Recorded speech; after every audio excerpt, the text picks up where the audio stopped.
اس لیے بنا تھا کہ یہاں سے اسلام کے نام پہ بننے والا پہلا ملک ہے، یہ واحد ملک بھی ہے. اس لیے نہیں بنا تھا کہ سستے آلو ملیں گے، پیاز ملیں گے. اور ہمارا آج نعرہ بھی یہ ہوتا ہے کہ سستے آلو سستے پیاز مل جائیں گے. ہم لیپ ٹاپ بانٹ رہے ہوتے ہیں جا کے. پاکستان واز ڈیولپ فار ایک مقصد کے تحت بنا تھا. تو یہ بات ٹھیک ہے کہ ہمیں پہلے لوگوں کے پیٹ بھریں پھر ان کو شعور دیں. شعور کے لیے پیٹ بھرنا ضروری ہے. شعور کے لیے پیٹ بھرنا، آپ اس بات کے اوپر ایگری کرتے ہیں؟ Totally agree. اچھا، ہم جب بات کرتے ہیں تنقید کی، اچھی بات ہے، آپ نے کہا جی بیسک کور کو آپ ٹھیک کریں. ہم تنقید کرتے ہیں، تنقید برائے تنقید آپ کہہ رہے ہیں کوئی مسئلہ نہیں ہے. تنقید کی جاتی ہے حل کے لیے، حل نہیں دیے جاتے. تنقید آپ بھی کرتے ہیں، میں بھی کرتا ہوں گا کہیں بیٹھ کر، اور لوگ بھی بیٹھ کے کرٹیسائز کر رہے ہیں. لیکن حل کیا ہے کہ یار اس کو اس طرح حل کرنا ہے ہم نے چیزوں کو.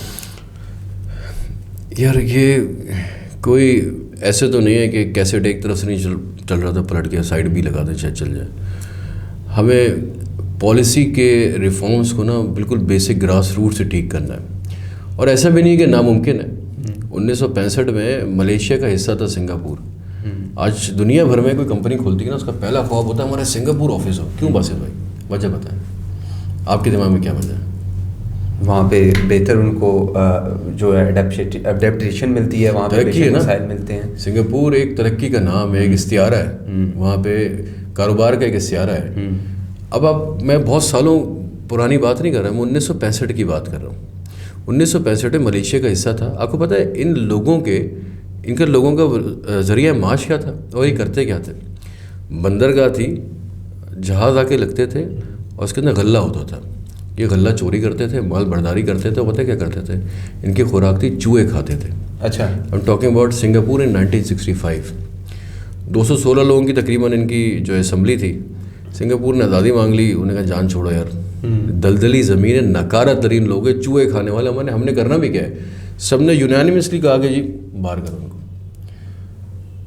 اللہ تعالیٰ نے ان کے اوپر ایک بہت بڑی نعمت دی، وہ تھا لی کوان یو. وہ آپ کے سوال کا جواب ہے. ایک تگڑا لیڈر. حل ہوتا ہے ایک بندہ جو ویژنری ہو، ایک کافی ہوتا ہے. اس نے کیا کیا ایسا جو سنگاپور 1965 کے بعد 20 سالوں میں پوری دنیا کے لیے سب سے بڑا سینٹر آف اٹینشن بن گیا. 5 بیسک ایجنڈا تھے باسط بھائی.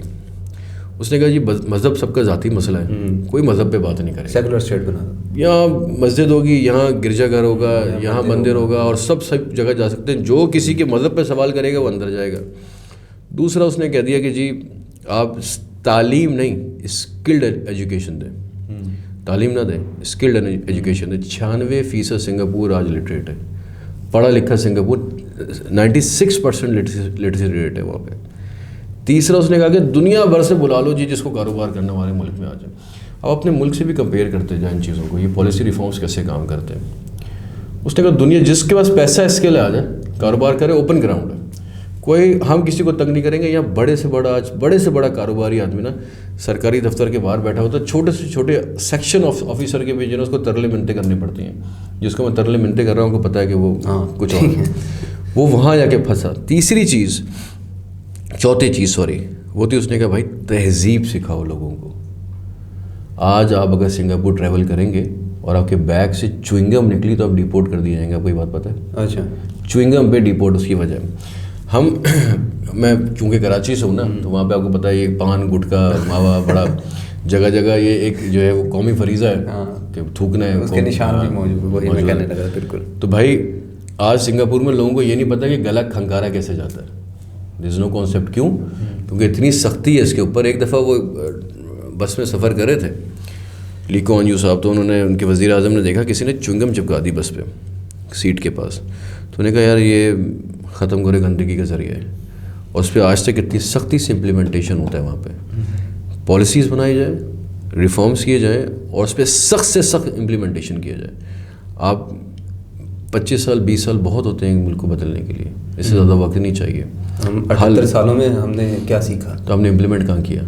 سرمد بھائی یہی بات ہے نا، آپ یہ کریں کہ پالیسیز بنا دی جائیں.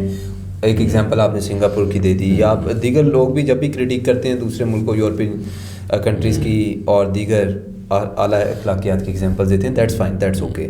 ہر کسی کی اپنی مینٹالٹی ہے. لیکن حل کیا ہے؟ آپ نے پالیسی بتا دی، آپ نے یہ نہیں بتایا کہ یار اس کو امپلیمنٹ کس طرح کروانا ہے.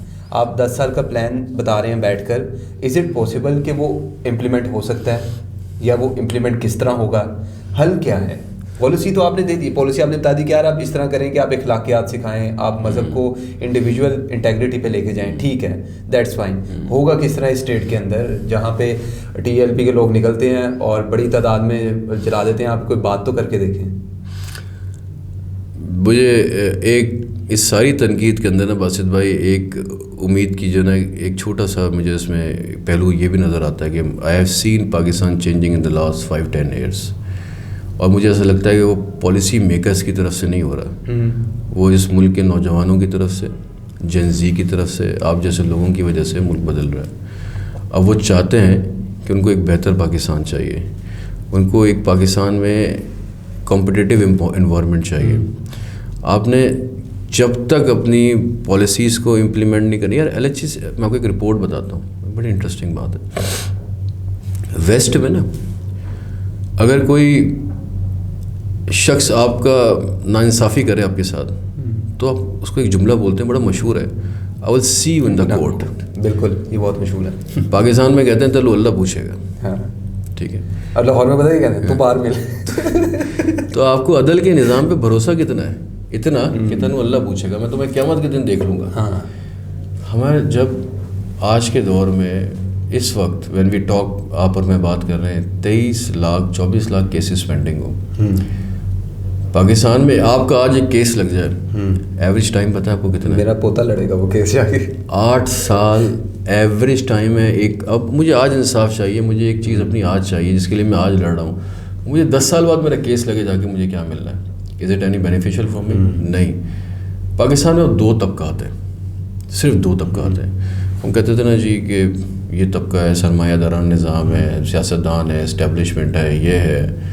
پاکستان میں 2 طبقات ہیں, ایک ہے ظالم اور ایک ہے مظلوم. یہ سسٹم جو اس وقت ڈرائیو ہوا ہے نا, وہ ظالموں کے لیے ہوا ہے, اور جو باقی بچ جاتے ہیں نا, وہ جو اس کو پورا کرتے پوری زندگی گزار دیتے ہیں, وہ مظلوم ہیں. ہمیں اب کوئی مڈل کلاس اپر کلاس نہیں ہے کہ جو کہتے ہیں سیلنگ ہے جی, گلاس سیلنگ اوپر نظر آ رہی ہے, 1 سے لے کے 15 تک کی زندگی گزرتی ہے. جو مڈل کلاس کے بارے میں کہ جی 15 تاریخ کو زندگی, ایک 15 تاریخ کو زندگی ختم ہوئی تھی, 15 تاریخ کو ادھار سے 15 دن چلتے, پھر دوبارہ پہلی کو تنخواہ آتی, پھر چلتے. پہلی کو تنخواہیں بھی نہیں آتی ویسے پاکستان میں جو نظام چل رہا ہے. اب ایسا اب جو ہے نا, ہمیں اگر لوگوں کے لیے آسانی چاہیے تو ہمیں بھائی اپنا عدل کا نظام ٹھیک کرنا پڑے گا, اور آج سے ٹھیک کرنا پڑے گا. اور ایسے بہت عرصے لمبے چل نہیں سکے گا بس اتنا, یہ ٹھیک ہونا ہے. اور خاص کر وین وی ٹاک اباؤٹ نئی جنریشن, ینگ لوگ, تو چیزیں بدل رہی ہیں, بدلیں گی. آپ نے جیسے ینگ جنریشن کی بات کی ہے اور جیسے جنجز کی بات کی ہے, ہم نے بہت سے ملکوں میں ایسے دیکھا کہ یہی لوگ تھے جو اسٹوڈنٹ یونینز اور ان چیزوں سے نکل کے کچھ انقلاب لے کے آئے, جس کو آپ انقلاب کہتے ہیں. عام پبلک سو کال جنجز کا انقلاب کہہ رہی ہے. پاکستان میں یوتھ کی نیچر وہ ہے, ہماری ہسٹری وہ ہے کہ ہم چینج لا سکیں, ڈیولپمنٹ لا سکیں. ایز پر مائی اوپینین میں یہ سمجھتا ہوں کہ ہم نے اس ملک میں انقلاب لانے میں سب سے بڑا ہاتھ جو تھا وہ ایسٹ پاکستان کا تھا, جہاں تک میرا خیال ہے. بٹ یور ٹیک آن دس, اگر آپ یہ بات کریں کہ یار وہ چیزیں بدل رہی ہیں, تیزی سے بدل رہی ہیں, آپ یہ بات کرتے ہیں کہ سوشل میڈیا پوسٹ ایک ٹرینڈ بن جاتا ہے جنزیز کی طرف سے, یا کسی کے حق میں بات ہو جاتی ہے, اس کے اوپر نوٹس ہو جاتا ہے, وہی کیس عدالت میں جاتا ہے, وہی ثانیہ کارساز ہو یا دیگر چیزیں ہوں جہاں پر گاڑیوں سے کچل دیا جاتا ہے. کل کی خبر ہے ابھی لاہور کی, 2 خاتون سڑک کراس کر رہی تھیں, ایک ڈالے نے نیچے دے دیا, مقدمہ درج ہو گیا, خبر بھی چل گئی, ٹرینڈ بھی بن گیا, حل نہیں آیا. باسط بھائی اس کے 2 پہلو ہیں, اور اگر کوئی کہتا ہے کہ نوجوانوں سے کوئی مشورہ دینا چاہیے انقلاب کے لیے کیسے آگے بڑھے, بھائی جان ہمیں معافی مانگ لینی چاہیے. ہم نے 2022 سے لے کے 2025 تک 3 ملین لوگ پاکستان سے, ہم معاشرتی علوم کی کتابیں پڑھتے تھے, پاکستان جو ہے چاول کا ایکسپورٹر ہے بڑا اچھا. بھائی ہم دماغ کے ایکسپورٹر ہیں, ہم ٹیلنٹ ایکسپورٹ کرتے ہیں اپنے ملک سے باہر. ہم نے اتنے لوگ پاکستان سے باہر بھیجے, کیوں بھیجے یار؟ میلنے گلوبل کی ایک رپورٹ ہے, BBC اردو کی خبر ہے بہت سی ہے, میلنے گلوبل کی رپورٹ ہے, یہ ملکوں کو نا ان کے پیرامیٹرز پہ جج کرتی ہے کہ وہاں پہ وسائل کیسے ہیں, فیسلٹیز کیسے ہیں. ایک چیز ایڈ کرنا ہے, آپ کے حکمران بھی یہی بات کہتے ہیں, بھٹو صاحب نے ایک دور میں بھی یہی بات کی تھی, آج مریم نواز بھی یہی بات کہہ رہی ہے کہ بہترین ایکسپورٹ جو ہے ہمارے ویل ٹرینڈ اور بڑے دماغ ہیں, ان کو ایکسپورٹ کر دو. بس صحیح ہے سر. وہ کوئی کہتا تھا مرغے بھی پالو, وہ ہمارے ہی لوگ کہتے تھے. ایسی ہم لوگ ایسی باتیں کرتے رہتے.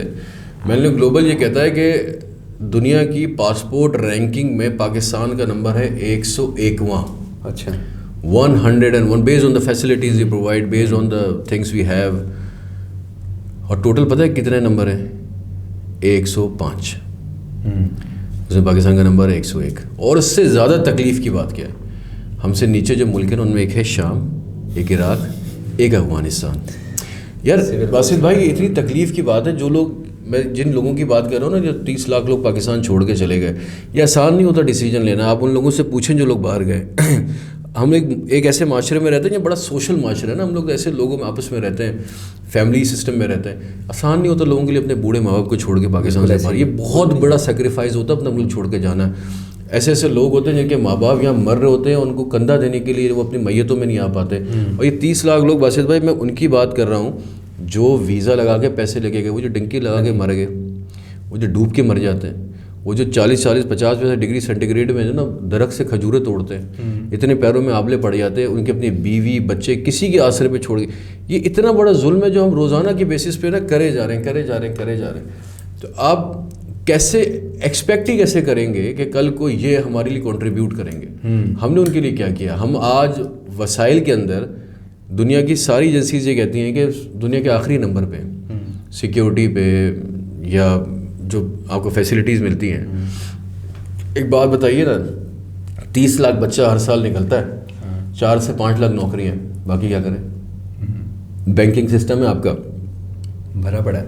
بینکنگ سسٹم آپ کو پتہ ہے, لون لینے کا پروسیس آپ اپنی ٹیم سے پوچھ لیجئے. اگر اس میں سے کوئی ایسا آدمی جو غریب ہے, بینک سے لون لے کے دکھا دیں مجھے, کریڈٹ ہسٹری چاہیے, بینک اسٹیٹمنٹ چاہیے. ارے تو بھائی, تو غریب آدمی کو لون, وہی سے ظالم کو لون ملے گا, مظلوم کو نہیں ملے گا.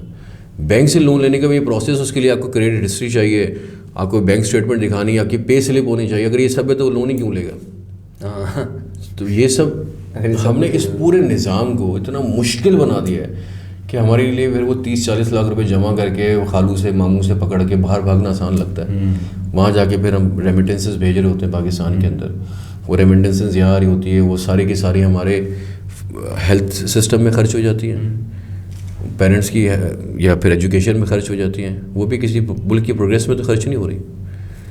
آئی ووڈ آلویز سے کہ اگر ہم اس برین ڈرین کو روکیں نا, کتنے ایجوکیٹڈ انجینئرز, ڈاکٹرز ہوں گے جو نکلے ہوں گے پاکستان سے دوران, کتنے برینز ہوں گے, کتنے لوگوں, کتنے ارمان تھے, کتنے خواب تو یہاں سے ٹریول کر گئے. بات تو پھر سرمد بھائی پالیسیز کی آتی ہے نا, اس کی لائے عمل کی آتی ہے. اگر ایک بندے کو پتا ہے کہ میرا فیوچر ہی نہیں ہے یہاں, تو وہ کیوں رکے گا یہاں؟ کیوں نہیں ہے باسط بھائی, فیوچر کیوں نہیں ہے؟ ہم ایسے مواقع کیوں نہیں پیدا کرتے؟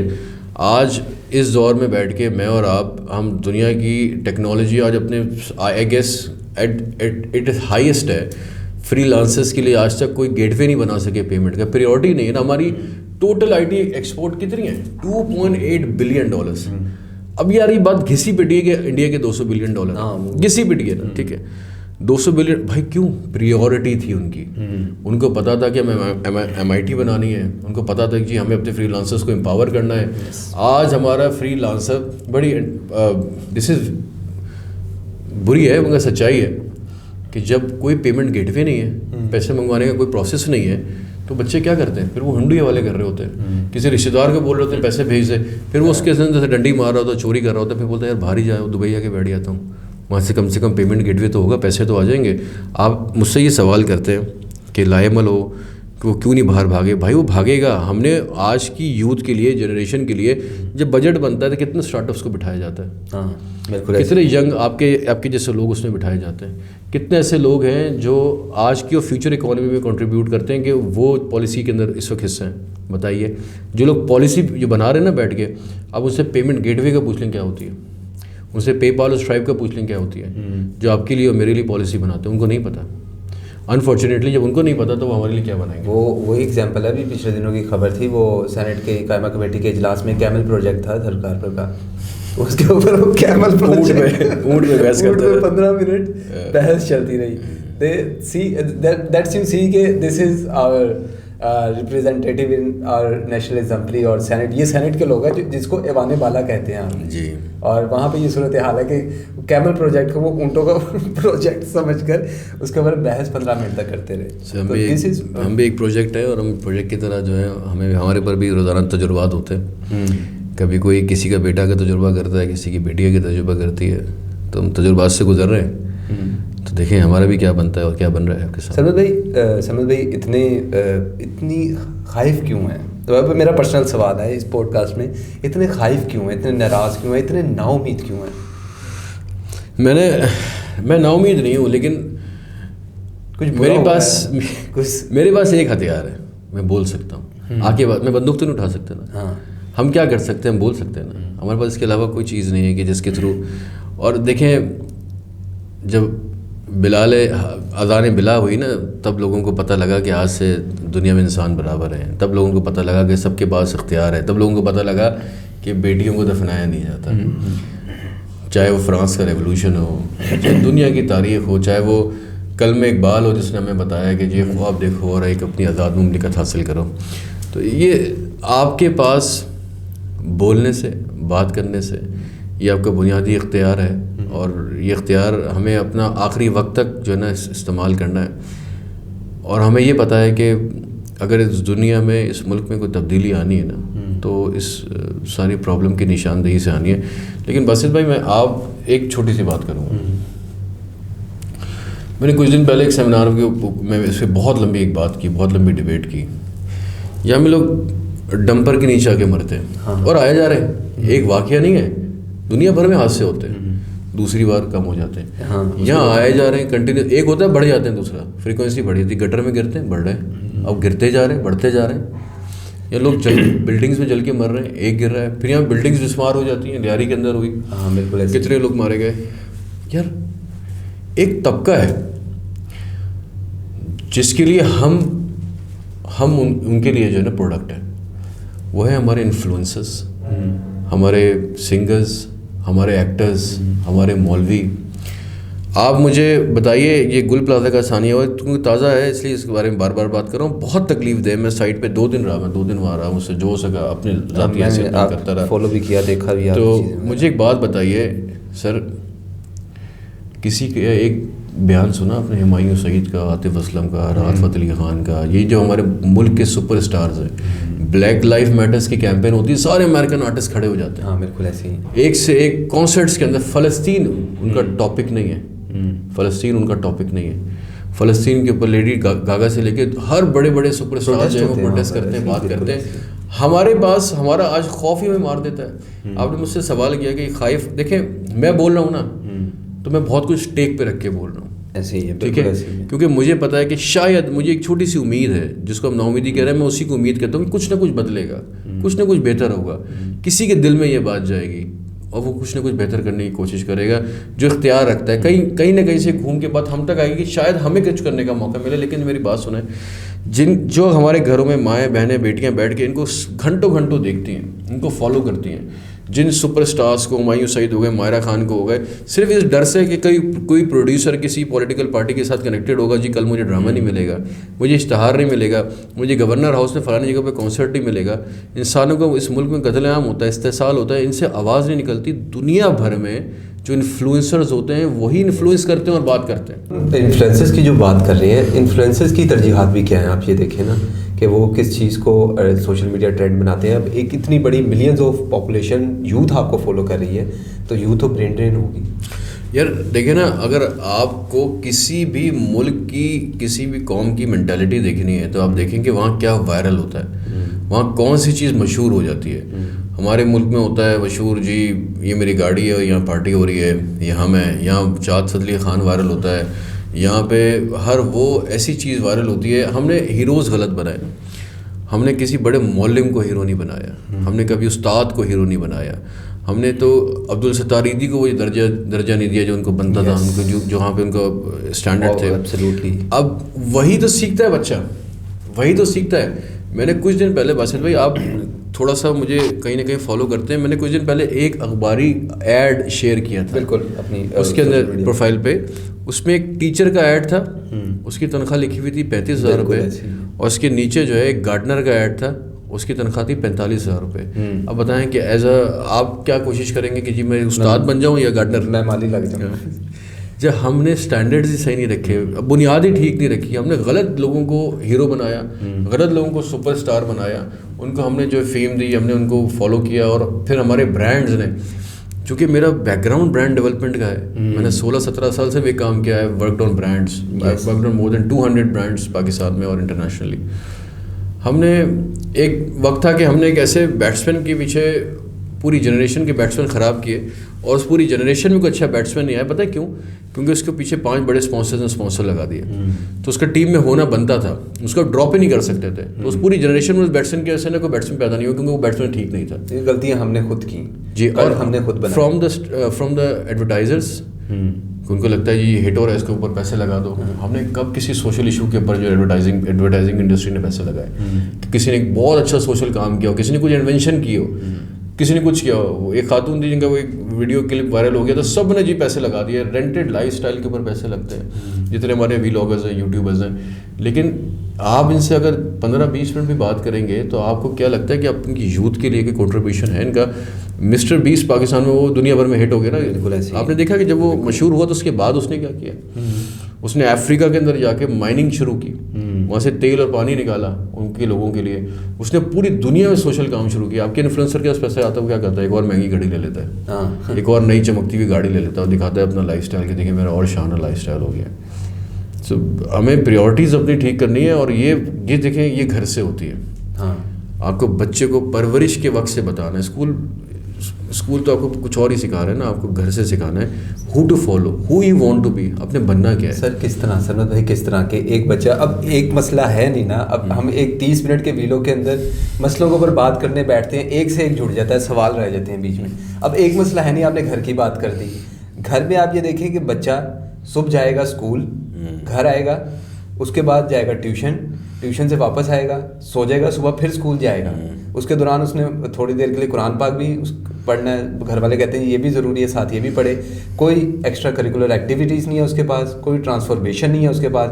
کھوتوں کی طرح اتنے بڑے بیگ اس پیچھے باندھے ہوئے ہیں, جیسے کھوتے جو ہے برڈن ایک جگہ سے دوسری جگہ بس ٹرانسفر کر رہے ہیں. Then word product we get, وہ کیا ڈاکٹر عبدالسلام کو فالو کرے گا, وہ نوم چومس کے پڑھے گا جا کر, وہ انٹرنیشنل جو ریفارمرز ہیں ان کو پڑھے گا. This is what how it is work, simple. میرا ایک دوست ہے, اس کا نام ہے ارسلان احمد صدیقی. اس کے بچے اور میری بیٹی, ہم نے ان کو اسکول سے کچھ مہینوں پہلے نکال لیا, اٹھا لیا. ہمیں لگتا ہے کہ جی ہم ہوم اسکولنگ کریں گے, ہم نے مل کے یہ فیصلہ کیا. فن لینڈ کے اندر نا اسکولنگ سسٹم اب یہ نہیں رہا جو اب دنیا میں اب رائج ہے, اور آپ دیکھیے کچھ عرصے بعد یہ بھی ختم ہو جائے گا, پوری دنیا سے ختم ہو جائے گا.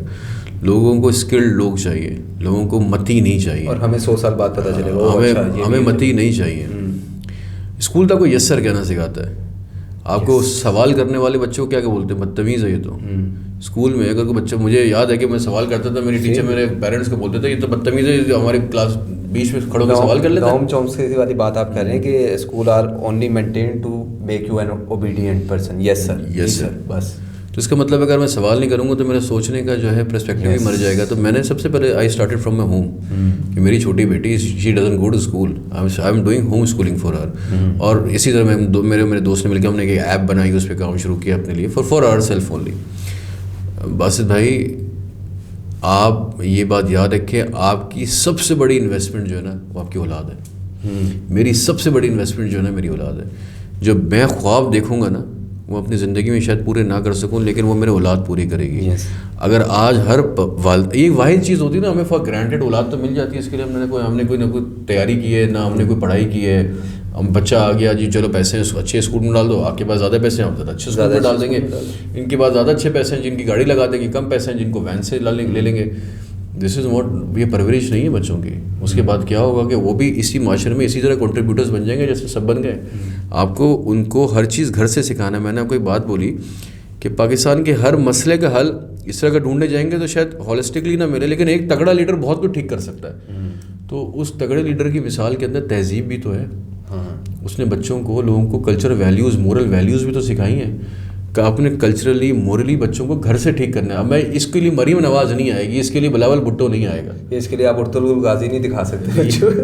اس کے لیے آپ کو یہ گھر سے شروع کرنا ہے باسط بھائی. اور یہ سب کی اپنی, ہم بولتے ہیں نا حکومت کی یہ ذمہ داری ہے, اس سسٹم کی یہ ذمہ داری ہے, اور میرے خیال میں ہماری اپنی ذمہ داری یہ ہے کہ ہم جتنا زندگی گزار چکے اور جتنی رہ گئی, اور جو اب ہم نے بہتر کرنا ہے وہ ہماری اولاد ہے. والدین یہ کہتے ہیں کہ بچوں کو اسکول بھیج دیا, یہی ہماری ذمہ داری, بس ختم. تو پھر وہ بچے نہیں سوچتا, پھر وہ بچے معاشرے میں کل جو کنٹریبیوٹ کرتے تھے, پھر وہ سوال کرنا بھی ان والدین کا حق نہیں ہے کہ وہ سوال جو کرتے تھے. اچھا سر بھائی, لاسٹ مجھے بتائیے گا, آپ سوشل کریٹیک بھی ہیں, پالیسی ریفارمر بھی ہیں. ایک ویڈیو جو آپ کی سب سے زیادہ وائرل ہوئی, غالباً 800 ملین لوگوں نے اس کو دیکھی, بہت سے لوگ آپ کو فالو کرتے ہیں, میں خود آپ کے فالوورز میں سے ہوں, دیٹس وائی آپ یہاں بیٹھے ہیں اور میں آپ کے ساتھ بیٹھا ہوں. تو ڈر نہیں لگا کبھی؟ آپ کی بھی فیملی ہے, مطلب آپ اوپنلی تنقید اسٹیبلشمنٹ پہلو سے بھی دیکھ لیں, سیاستدانوں پہ بھی دیکھ لیں, اور پھر اس شہر میں رہتے ہوئے کہ جہاں آپ گیٹ سے باہر نکل تو کہتے ہیں لے موبائل دے اپنا, تو وہ گئے, تو وہاں پہ تو یہ کوئی بڑی بات نہیں ہوتی. Then you criticize Gul plaza کا ایشو ہو, انفراسٹرکچر کا ایشو ہو, پالیسی میکنگ کا ایشو ہو, کبھی ڈر نہیں لگا, کبھی سوچا نہیں کہ یار ٹھیک ہے میرا اچھا چل رہا ہے, میں ایک اچھے ادارے میں لگا ہوں, کام کر رہا ہوں, کیا ضرورت ہے ان چیزوں کی؟ کیا جائے گا باسط بھائی, میں سب سے دوستوں سے سب سے سوال کرتا ہوں, بچہ کیا ہے ہمارے پاس, کیا ہے جو جس کی حفاظت کے لیے, جس کو بچانے کے لیے. اچھی بات بتائے کہ we have nothing to lose. Pakistan میں اس وقت جو بیسٹ پوائنٹ ہے نا کہ ہم اپنے لوئسٹ لو پہ, اس کے بعد تو بنتا ہی اٹھنا ہے, اس کے بعد نیچے جانے کا راستہ تو ہے نہیں. سکون خبر نہیں, یہاں سے اوپر جانا ہے. لوئسٹ لو کا ایک مینٹالٹی یہ بھی ہے ایک لیڈر کی, سکون تو قبر میں ہے. لوئسٹ لو جو ہے نا باسط بھائی, اس کا یہ فائدہ ہوتا ہے کہ آپ کے پاس when you have nothing to lose نا.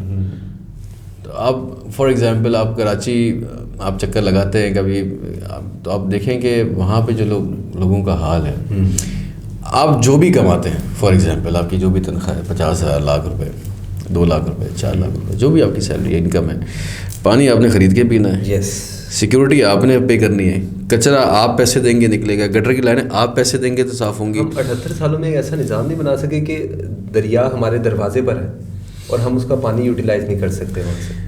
سر ایک نظام نہیں بنا سکے ہم صرف نیتوں کی وجہ سے نا یہ نہیں ٹھیک کر پاتے.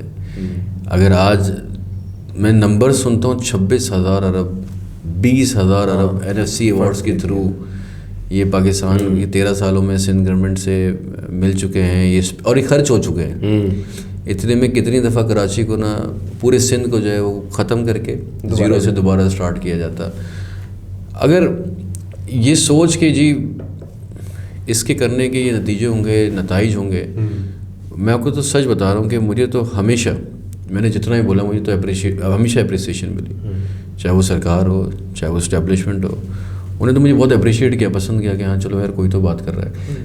اگر آپ کسی کے ایجنڈے پہ بات کرتے ہیں نا, یا آپ کسی اور کی وجہ سے بولتے ہیں, یا آپ کے پیچھے کوئی اور ہاتھ ہوتے ہیں, تو پھر آپ کو ڈرنا چاہیے.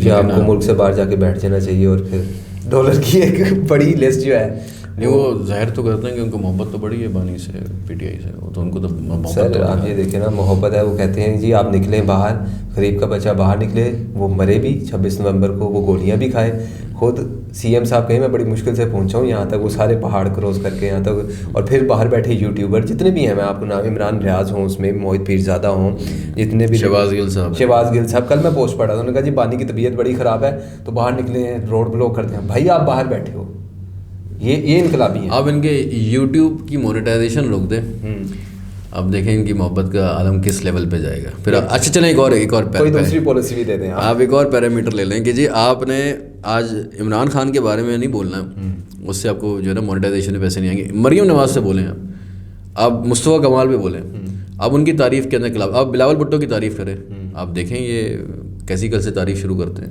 سربت بھائی آپ یہ دیکھیں کہ یہ لوگ ملک سے باہر, اگر یہ اینٹی اسٹیبلشمنٹ, تو گئے کیسے؟ سوال تو یہ ہے نا, کوئی نہیں سوال پوچھے گا. مثلاً بات وہی ہے جو آپ نے پہلے کی, پھر بات وہیں آ کے رک جاتی ہے کہ ہم سوال کرنا ہی نہیں سکھاتے. ایک چیز کے پیچھے لگا دیا آپ نے, بات کر دی کہ یار بانی کو جیل سے نکالنا مقصد ہے, KP والے جائیں بھاڑ میں, ان کے پاس یونیورسٹیز نہیں ہیں, ان کے پاس کوئی نظام نہیں ہے, ان کے پاس روزگار نہیں ہے, وہاں دہشت گردی ہے, وہ سب ختم ہو جائے. اتنی آپ کی اب چیف ایگزیکٹو صاحب کہتے ہیں وہاں کے کہ میں صوبے کا چیف ایگزیکٹو ہوں, کور کمانڈر مجھے آ کے ملے گا, 2 ہفتے بعد وہ کور کمانڈر ہاؤس پہنچے ہوتے ہیں بریفنگ لینے. سر یہ میں کہتا ہوں کہ سب سے خوش نصیب ہیں پی ٹی آئی کے لوگ, اور P T I as a party بھی, اور انکلوڈنگ عمران خان صاحب بھی. عمران خان صاحب پہ سب سے بڑا تو احسان یہی ہے کہ ان کو حکومت سے نکال دیا گیا. سب سے بڑا احسان تو یہی ہے, نکال دیا گیا, ایسے حالات پیدا ہو گئے. حکومت کرنے دیتے تو شاید آج یہ والی سمپتی نہ ہوتی.